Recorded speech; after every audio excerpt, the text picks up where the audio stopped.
From Viva to Star Magic, Bella Padilla, lilipat na nga ba ng management? Usap-usapan ngayon sa showbiz world ang posibilidad na lumipat si Bella Padilla mula Viva Artist Agency patungong Star Magic, ang talent arm ng ABS-CBN. Matatapos na ang kontrata ni Bella sa pangangalaga ng Viva, kung saan siya ay nakakontrata simula pa noong 2013.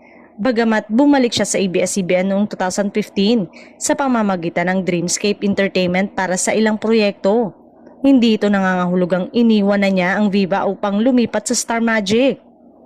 Nagsimula sa Bella sa showbiz bilang bahagi ng Star Magic Batch 15 noong 2007 sa screen name na Krista Valle noong 2010. Lumipat siya sa GMA7 kung saan siya mas nakilala gamit ang pangalang Bella Padilla.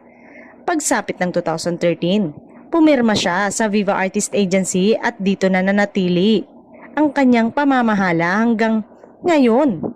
Noong 2015, muling bumalik si Bella sa Kapamilya Network para sa mga proyekto ng Dreamscape Entertainment ngunit nanatiling Viva talent. Abala ngayon sa kanyang mga proyekto bilang aktres, direktor at manunulat ang aktres.